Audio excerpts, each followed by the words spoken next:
नमस्कार, मी comrade Gangadhar Gaikwad, general secretary centre of Indian trade union CITU Nanded जिल्हा कमिटी। नांदेड शहरातील पूरग्रस्तांना CITU नांदेड जिल्हा मजदूर युनियनच्या वतीने आम्ही आवाहन करीत आहोत। मागील 2 वर्षापासून CITU संलग्न मजदूर युनियनच्या वतीने वेगवेगळे आंदोलन करून नांदेड शहरातील पूरग्रस्तांसाठी आपण 2023 मध्ये 9 करोड रुपये आणि 2024 मध्ये 18 करोड रुपये मंजूर करून घेतलेले आहेत। 2024 मध्ये जी पूरग्रस्तांची यादी 21/2/2025 रोजी तहसील कार्यालयानं जिल्हाधिकारी कार्यालयाच्या संकेतस्थळावर प्रसिद्ध केलेली आहे, त्या यादीमध्ये मोठी अनियमितता आहे। या संदर्भाने आम्ही माननीय जिल्हाधिकारी राहुल कर्डिले यांच्याकडे तक्रार केली आणि त्यांना काही पुरावे दिल्यामुळे त्यांनी माननीय तहसीलदार साहेबांना सांगून एक नवीन आदेश काढण्यासाठी भाग पाडलेला आहे आणि त्या आदेशामध्ये आक्षेप घेण्यासंदर्भात लिहिलेलं आहे आणि ज्यांचे नाव नाहीत त्यांनी मागणी करण्याची असं देखील स्पष्ट नमूद आहे। परंतु त्या आक्षेपाचा दिनांक हा खूप कमी दिलेला आहे।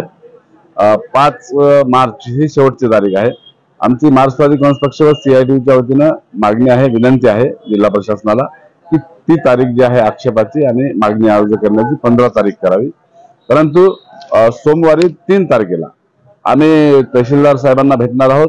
संघटनेचे जेवढे आपले सभासद आहेत, ज्यांनी फॉर्म भरलेले आहेत किंवा जे संघटनेसोबत कनेक्ट होते, ज्यांच्या घरामध्ये पाणी जाऊन नुकसान झालेलं आहे, संसारोपयोगी साहित्य खराब झालेलं आहे, त्या सर्व लोकांनी भगिनींनी सोमवारी म्हणजे 3 तारखेला 3 मार्च रोजी तहसील कार्यालय नांदेड येथे सकाळी 11:30 वाजता यावं असं आवाहन आम्ही CITUच्या वतीने करत आहोत।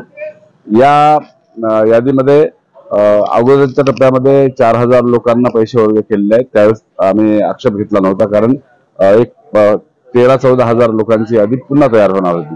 परंतु 21 तारखेला जी यादी प्रसिद्ध झाली त्या यादीमध्ये 70 ते 80% बोगस लोक आहेत। ह्या सर्व त्रुट्या ज्या आहेत त्या दुरुस्त कराव्यात आणि जे बोगस लोक आहेत त्यांचे नाव रद्द करावेत आणि किंबहुना हे सर्व प्रक्रिया त्या अपील पत्रामध्ये किंवा विहित नमुन्यात अर्ज जे दिलेला आहे तहसीलदार साहेबांनी त्याच्यामध्ये नमूद आहे। परंतु खऱ्या अर्थाने ही जबाबदारी जिल्हा प्रशासनाची आहे। त्यांनी सर्व या संदर्भात हे चौकशी करावी, तातडीने चौकशी करावी आणि चौकशी पूर्ण झाल्याशिवाय आणि जनतेचा जो विश्वास उडालेला आहे जिल्हा प्रशासनावरचा, विशेषतः महानगरपालिकेवरचा, तो विश्वास टिकून ठेवण्यासाठी महानगरपालिका आणि तहसील कार्यालयाच्या अधिकाऱ्यांना हे सर्व लक्षात घ्यावं लागणार आहे। आणि विशेषतः ह्यामध्ये 70% बोगस पात्र उमेदवार पूरग्रस्त केले आहेत। हे करणारे जे महापालिकेचं मुख्य काम होतं त्यामध्ये जे अधिकारी आहेत, जिल्हाधिकारी महोदयांनी 6 सप्टेंबर रोजी जे आदेश काढला होता त्या आदेशातील सर्व नमूद लोकांवर दोषींवर कारवाई करावी अशी देखील मागणी आहे। आणि पुन्हा विनंती करतोय, आवाहन करतोय आम्ही नांदेड शहरातील पूरग्रस्तांना 3 मार्च 2025 रोजी तहसील कार्यालय चिखलवाडी रोड येथे 11:30 वाजता सर्वांनी उपस्थित राहावं आणि विहित नमुन्यातील आपल्याला अर्ज दाखल करायचे आहेत।